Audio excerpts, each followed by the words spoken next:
Hi, it's Janet at janethilts.com, and I just felt compelled to come on here today to talk about having compassion for other people and to be able to do it without suffering on their behalf. Because a lot of people have talked with me in the last week, either conversations or clients that I've worked with, and it seems as if this choice has not even occurred to them to hold wholehearted compassion for someone that you really care about or an issue that you really care about, and to be able to do that without suffering, particularly for women. That's mostly who I've been talking with, because it's my observation that we live in a culture that doesn't really make a distinction between these two things. And that it can seem like if I'm not suffering on your behalf, then I don't really care, or I don't have the capacity for total empathy. And I just looked up the definition of empathy, and it's to have caring and experience the emotions of someone else. And I just want to say this: experiencing emotions it's possible to do in a detached kind of way.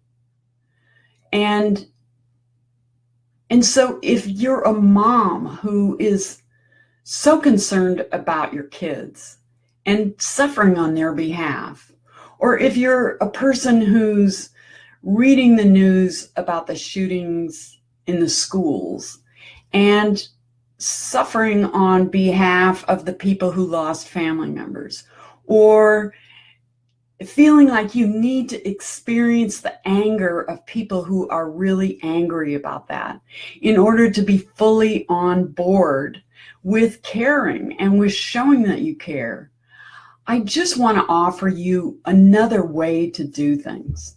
Because honestly, in the work that I do, I'm so grateful that I'm able to help people with some really painful things, like losing a child, like being in a position where they've lost a job, like being in a relationship with somebody who's very verbally abusive. And I've been at this for 10 years, and I can tell you, if I took on the feelings and to experience them in my own heart, body, and mind, if I did that with my clients, I would have burned out a long time ago.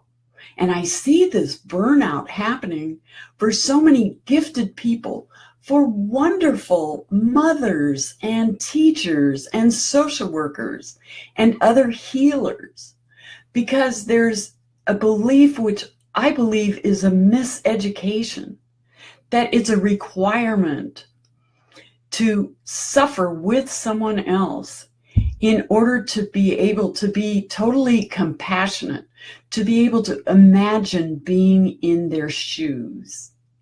And I want to say that there is another way. And sometimes we believe that this compassion and suffering and empathy is just intertwined and inevitable because that's what we've been taught, or that's what we've had modeled for us. And it's because we haven't tried another way. We haven't tried leaving our hearts open and full of love and compassion, which is what I feel for everyone that I'm able to help. And for my friends and family, I feel the same thing. And I know that I have a choice about whether or not I want to suffer along with them. And I choose no. One big reason is that I want to be able to help them. And suffering on their behalf really diminishes my capacity to be of service because I'm drained very quickly. And so if I want to offer somebody a hand to reach down and help pull them up out of quicksand, it's not going to work if I step in the quicksand myself. And to me, that's what it means for me to choose to suffer along with them. Now, I know for some people, it doesn't feel like a choice. And if that's the case for you, if witnessing the suffering of someone else is somehow linked to some previous suffering of your own, that is the work I do with people, to break those links from your old emotions to what's going on for you today.